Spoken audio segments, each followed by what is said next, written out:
It's hidden in plain sight. Children and teens caught up in the illegal drugs trade. It would be right to assume this child is on their way to school instead of that child has 2 kilograms of cocaine in that backpack and they're on their way to deliver something. As drug dealing is normalised, everyday life is turned on its head. Children are being enticed to carry drugs in their bags to facilitate criminals at 7 years of age. Some say it's harder than ever for Gardaí to catch dealers. The e-scooter has really revolutionised the distribution and sale of drugs. They can travel at 60 kilometres an hour. Criminals groom kids into a life of crime. It's very troubling, particularly the age of them. Many of them are being groomed into serious criminality.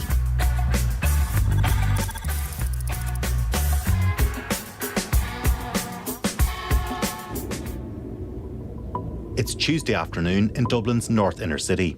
A group of young boys are openly dealing drugs in broad daylight. Primetime has observed minors openly selling drugs over a 4-week period at this location. One Tuesday afternoon, shortly after viewing these boys dealing drugs, the Gardaí arrived to clear the area soon after 3 p.m. A number of Gardaí were in the area until 4:40 p.m. Less than an hour later, the kids arrived back to continue where they left off. Drug dealing is not a new problem, but the drop in the age of those involved marks a sinister turn of events. The prevalence of drugs across Irish society has led to a spike in drug distribution. Jonathan, whose name we have changed to protect his identity, started dealing drugs in his early teens. People as young as 7, 8, you were talking about people in 3rd class, 4th class, stuff like that, going around with a backpack full of drugs or scales or paraphernalia or something. It's ludicrous. As dealing illegal drugs becomes more normalised, similar scenes are visible in cities and towns across Ireland. So how do children get caught up in this? I had a fairly uncommon introduction to drugs. Not only did my mother consume drugs, but she sold them as well. So I grew up sort of seeing drugs in my house, and to me it was just sort of normal, like someone having a drink on the weekend or a cigarette. Jonathan, who is now in his late teens, was born into a home where there was open drug use. Having seen the chaos drugs brought into his own family home, Jonathan was initially not interested in selling them. The drug that was used in my household most commonly was weed. Weed became tablets, became cocaine. But growing up looking at my mum taking drugs and seeing her go off the rails, sometimes it sort of made me steer clear of that. But the money aspect of it sort of was enticing. I'd be looking at this drug and I'd be saying to myself, like, well, I could make an awful lot of money off this. Like, I could have a new bike, new clothes. I can go out to a restaurant. I could do this, or I could pay someone to do that, or I could, a couple €100. At that age, you feel like you're a millionaire. Based in Limerick, Michael Guerin has worked as an addiction counsellor for 20 years. It tends to be young people who emanate from areas of social and economic disadvantage, where the distribution of illegal drugs is commonplace, and it's almost a rite of passage because it's an opportunity for 14 and 15-year-old young men to make money that they otherwise wouldn't have. Jonathan, who comes from one of those areas, progressed from recreational drug use to selling illegal drugs. Started off with, you're a young kid, you might be given a black bag and told, drop this down to that house, or run this to so-and-so, or drop this off to that car and, I'll give you €100 or 150 quid for you. You would start off couriering and you get trust. People would start to see your face and, you're not stealing things. You build a name for yourself.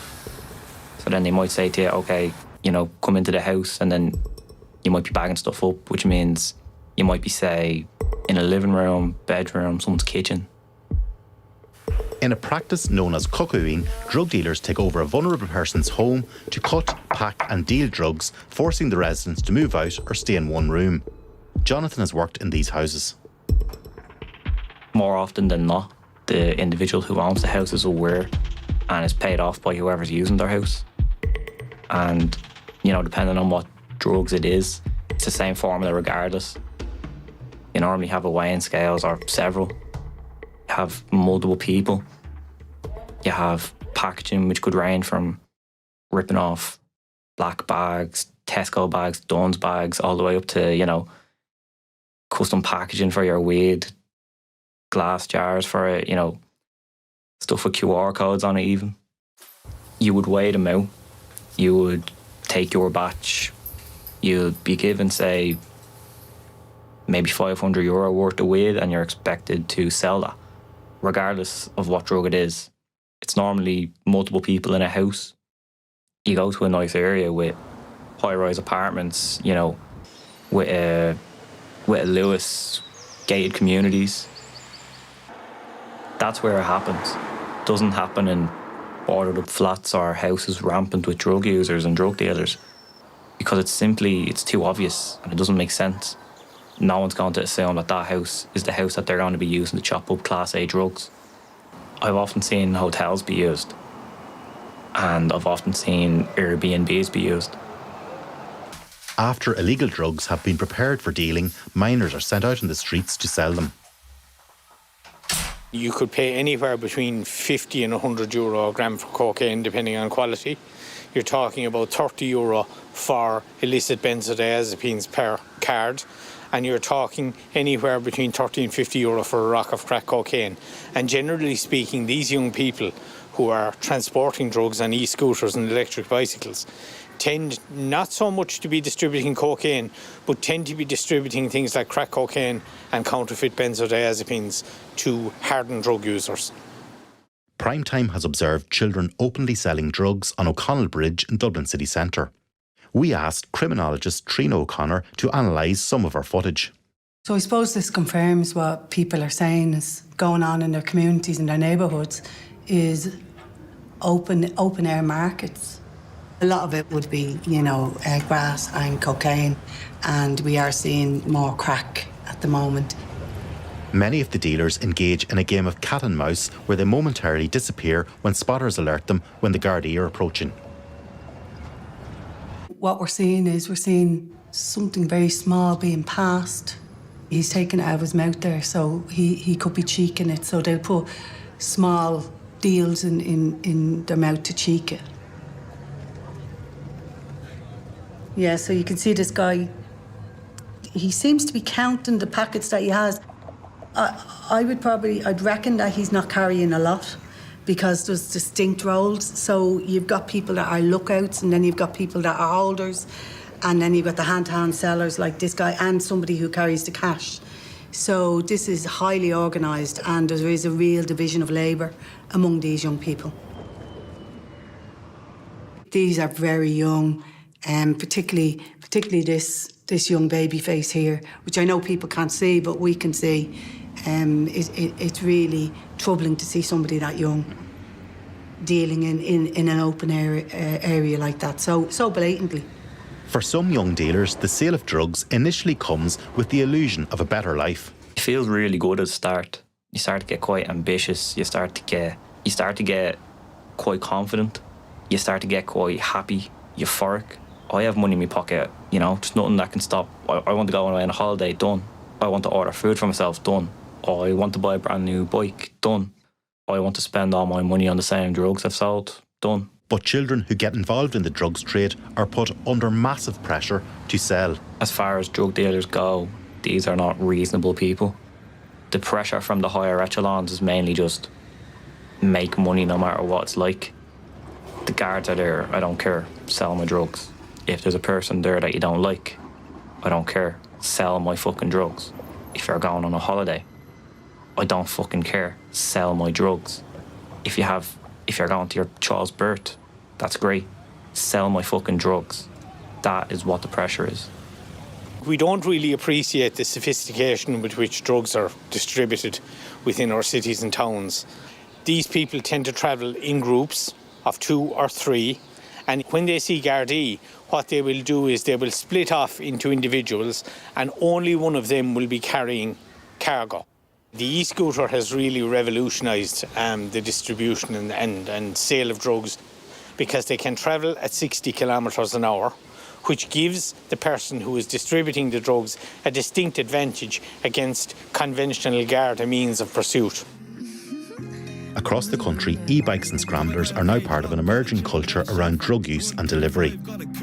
Drogheda has been hit hard with a feud over drugs in the last decade. This YouTube video filmed in the town glorifies drug use and associated violence.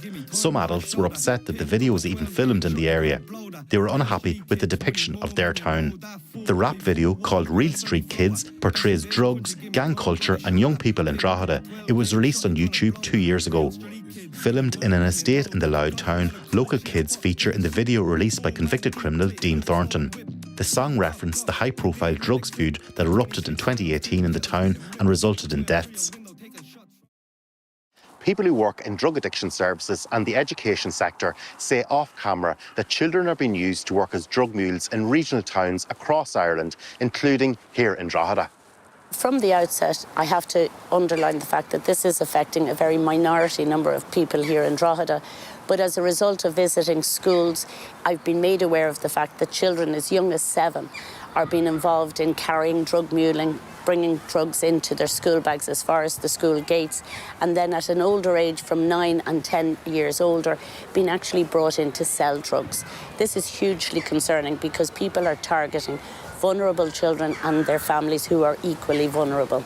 Addiction counsellors and people working in education are concerned that younger children are being groomed by older teens, who in turn have been groomed by adults. To be honest, the first time I heard it, I was really shocked. The blame lies firmly with the criminals who are using children, preying on children, to entice them into this sort of activity and lifestyle. It's beyond my reasoning as to why an adult would do this to a child, deliberately ruin their lives. These children have the right to have a life. It's a small number of children, but it has a big impact on the local community. Jonathan admits that at a low point he sold crack cocaine on the streets of Dublin's inner city. He said he survived threats to his life, including where he escaped an attempt by a gang to bundle him into a car. It's got to the point now where that no matter where I am in the world, if a car pulls up alongside me, I will take steps back and position myself into a fighting stance. And that was by far the scariest experience that I've had. Michael Gearan warns that criminal gangs see children and teens as dispensable parts of the illicit drugs trade. There is such a complicated hierarchical structure within the drug distribution network that if these people get detected, they are basically foot soldiers, they're dispensable, they do not care about them, and they'll be replaced with the next one that comes along. Jonathan says some minors get involved in drug dealing for what he calls noble reasons. The noble reasons would include, like, if you're putting food on the table for yourself because no one else is doing it for you. Yeah, if you're putting food on the table for your siblings because your parents or your family won't do it for you, that's fine. If you're selling drugs because otherwise you're going to be homeless out on the streets, I can accept that. But at the same time, no one's forced to sell drugs. No matter what people make you believe, nobody is forced to sell drugs. Drugs wreck lives. What do you say to those people who have no sympathy for people who get involved? I 100% agree. And I 100% understand why people have no sympathy for someone that sells drugs. Man, more often than not, kids are just happy to be fucking acknowledged. Kids are just happy to get a pat on the back and told, good job. And it's also the same reason of, you know, you give a child a backpack at 9 o'clock in the morning and you think the child in a uniform walking down the road towards school. Instead of that child has 2 kilograms of cocaine in that backpack and they're on the way to deliver something. No one will ever look at a child as a drug dealer or as a courier. People as young as 7, 8, people in 3rd class, you know, 4th class going around with a backpack full of drugs or scales or paraphernalia. It's ludicrous. We know scooters are being used. It creates an air of menace, you know, for people. It must be very frustrating for the guards. In a statement, An Garda Síochána said it introduced a visibility policing plan in Dublin city centre in March 2025. Analysis of data from the plan up to March 2026 shows there has been an average of 18 arrests every day, nearly 6,500 in total. An average of 35 charges or summonses issued every day, over 13,500 in total.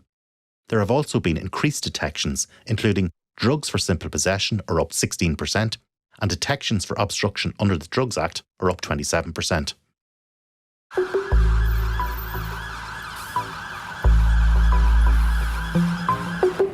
Over the period Primetime has been observing drug dealing on our streets, again and again Gardaí are visibly on patrol. But the game of cat and mouse with young people selling drugs continues. On another occasion in the North Inner City last Wednesday, a bunch of young people make themselves scarce when the Gardaí arrive.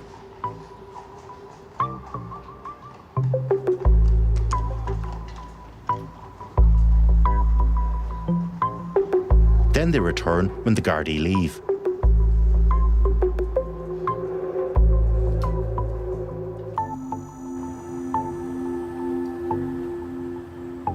They can be seen doing a transaction shortly after the Gardaí left at 6:55 p.m. The organised crime gangs and the people on the higher levels, they will use young people because young people are clean. When I say they're clean, they don't have a record. They're very easy to manipulate, particularly if they're vulnerable and particularly if they're in addiction themselves. There is a view that the work carried out from 2021 to 2024 by the Drogheda Implementation Board, set up in the wake of the feud in the town, could provide a blueprint for other areas. But there are calls for a new impetus in the fight against drugs in Drogheda and nationwide. When you're dealing with criminals who are going to constantly look for new ways to actually sell their drugs, we have to try as best as possible to get ahead of the game. And the solution in my mind here is continuous supports into the community by statutory and non-statutory bodies, and it has to be a continuous process. Criminality is not something that you're destined for. We can provide all these pathways to mental health interventions, addiction interventions, and working with community policing. That's how we interrupt drugs markets. Now in his late teens, Jonathan cites the death of a close friend and meeting his girlfriend as the reasons why he turned his back on drug dealing. So now it's years later, all that's behind me. I live my life how I want to now, and I couldn't ask for anything more. Couldn't ask for a better ending, because I feel like compared to everyone, I'm extremely lucky.